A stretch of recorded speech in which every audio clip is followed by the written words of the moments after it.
विश्वासाने घेतलं जाणार एकच नावं, आवाजांचा बादशहा रत्नाकर औसेकर, व्यापारी धर्मशाळा complex, Gandhi Chowk, Latur. Audio studio, YouTube studio, news studio, podcast studio. जे नवं यावं ते लातूरला हवं. रत्नाकर औसेकर स्टुडिओज, व्यापारी धर्मशाळा, लातूर. रत्नाकर औसेकर यूट्यूब चॅनलमध्ये आपणा सर्वांचं मी स्वागत करतो. मित्रांनो, आता विषय फार मजेशीर मी आज घेतलेला आहे. बरं, बामणाचं हाडूक भीतीला. मी आईला विचारायचं, अगं सर्व लोक असे का म्हणतात, बामणाचं हाडूक भीतीला, बामणाचं हाडूक भीतीला नसावं, बामणाचं हाडूक भीतीला नसावं, काय काय कारण काय. आई म्हणली मलाही माहीत नाही, पण म्हणतात की बामणाचं हाडूक भीतीला नसावं. मग आता मला प्रश्न पडला, नसावं का असावं. मी दोन्ही बाजूने विचार करायला लागलो. बरं, ते काय असेल, त्याचा काय अर्थ असेल ते असू द्या, ते एक म्हण आहे म्हणून आपण त्याचं हेडिंग घेतलेलं आहे. बाकी मुद्दा हा आहे की आपल्याला विषय हा मांडायचा आहे की गेल्या 2 ते 3 दिवसापासून बामणी कावा, बामण, ब्राह्मण हा शब्द जरा फारच चर्चेत येतो मित्रांनो. आणि एका दृष्टीनं ब्राह्मण समाजाचे प्रश्न काय आहेत, एका दृष्टीनं ब्राह्मण समाजाच्या उणिवा काय आहेत, आणि एका दृष्टीने समाजाकडे लक्ष तरी गेलं राजकारण्यांचं, ही सर्वात मोठी जमेची बाजू आहे. आणि दुसरी गोष्ट सांगू, या महाराष्ट्र राज्याचे मुख्यमंत्री ब्राह्मण मनोहर जोशी साहेब, स्वर्गीय मनोहर जोशी, त्यांना आपण श्रद्धांजली अर्पण करूया. देवेंद्रजी फडणवीस साहेबांनी 5 वर्ष मुख्यमंत्री म्हणून इथं काम केलं, ब्राह्मण. आणि सर्वात महत्त्वाचं म्हणजे अनेक मोठ्या मोठ्या पदावर ही ब्राह्मणचं वर्चस्व राहिलेलं आहे. मग त्याचा अर्थ असा नव्हे की संपूर्ण राजकारण ब्राह्मणांनी व्यापलेलं आहे. महाराष्ट्राच्या विधानसभेमध्ये किती ब्राह्मण आमदार आहेत सांगावं मला. राजकारणामध्ये, संस्थेमध्ये, कारखान्यामध्ये, सरकारी कार्यालयामध्ये जिकडे तिकडे तुम्हाला ब्राह्मण हे मॅक्झिमम सिनियर क्लर्क, कारकुनी आणि बाबूगिरी, याच्या पलीकडं हा मध्यमवर्गीय ब्राह्मण समाज नाही गेलेला. पण जो उच्चवर्णीय ब्राह्मण समाज आहे तो परदेशात गेलेला आहे.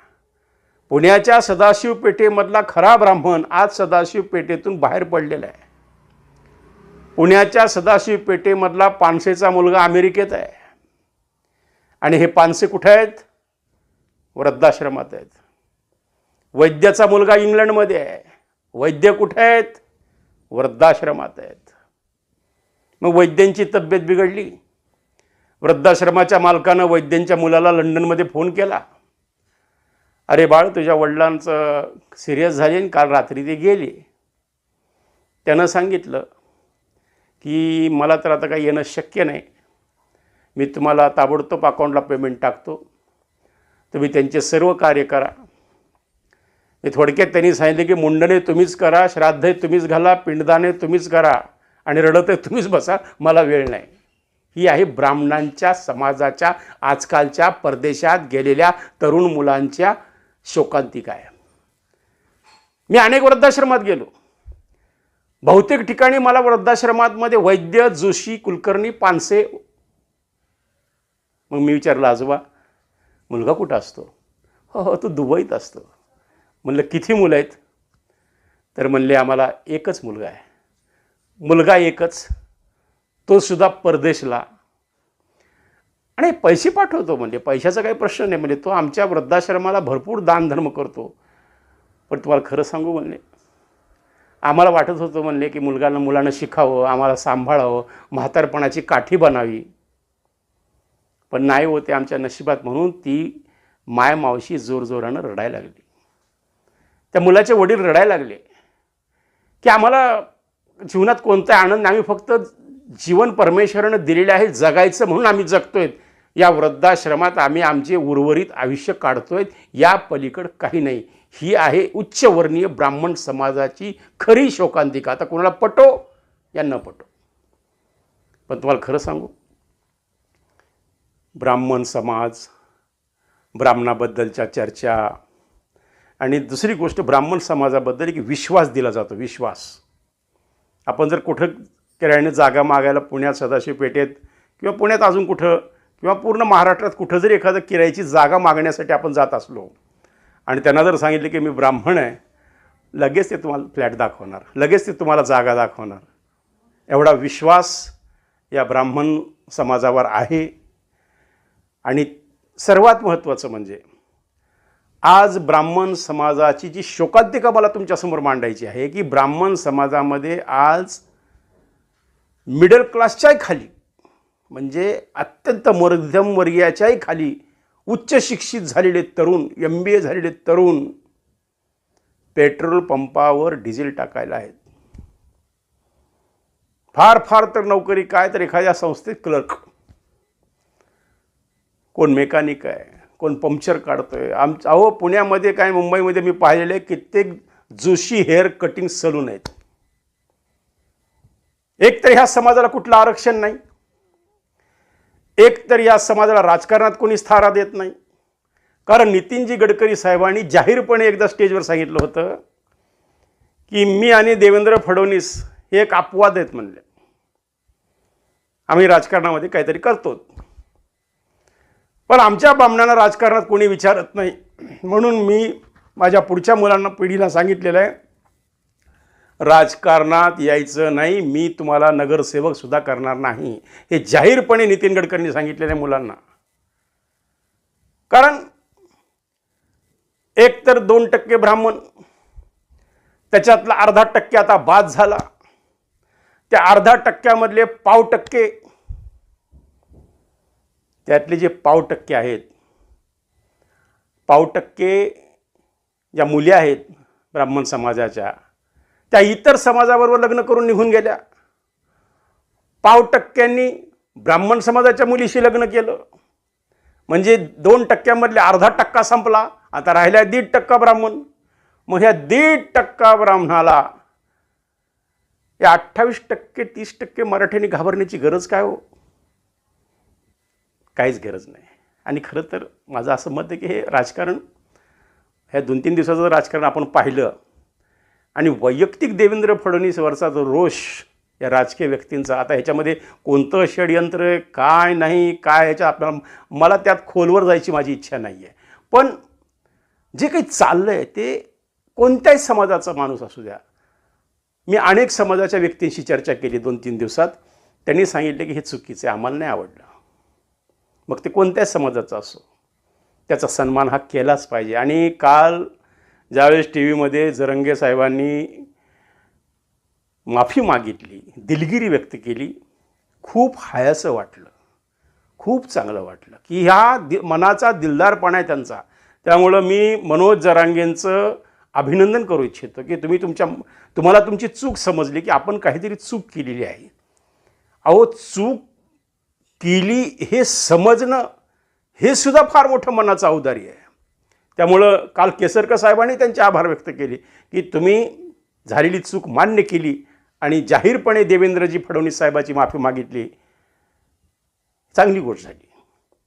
यामुळं आता फडणवीस साहेबाच्या मनातून थोडंसं जरांगे साहेबाबद्दलचा राग कमी झाला असेल आणि नक्कीच ते त्यांना माफ करून टाकतील असा एक माझा अंदाज आहे. कसं हे राजकीय सोयीचं गणित आहे.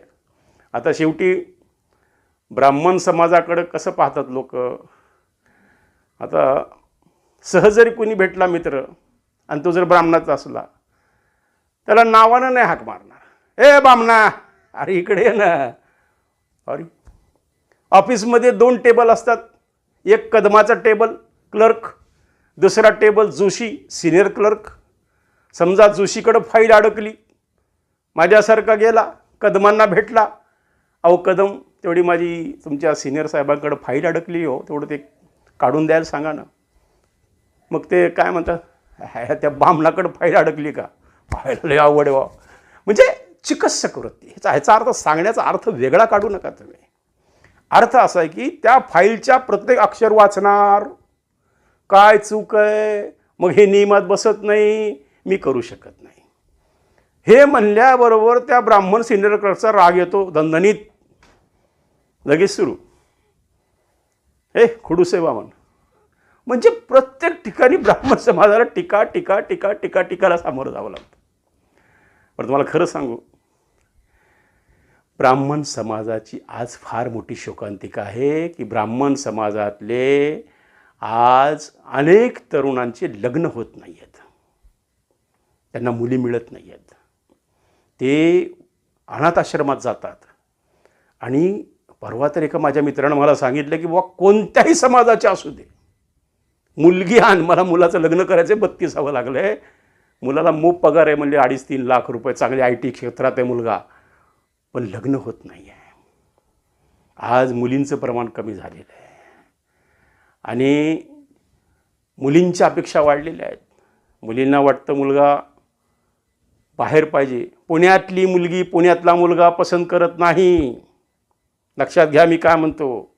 तिला येणारा पाहिजे, तिला अमेरिकेत राहणारा पाहिजे, लंडनला पाहिजे. ती पहिल्या सर विचारती, माझा पासपोर्ट तयार आहे, कधी जायचं आहे आपल्याला. अशी परिस्थिती आहे.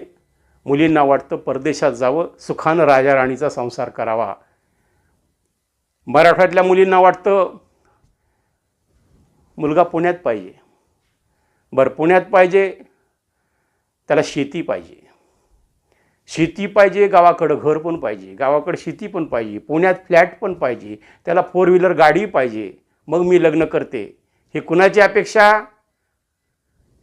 मराठवाड्यातल्या ब्राह्मणांच्या मुलीची अपेक्षा.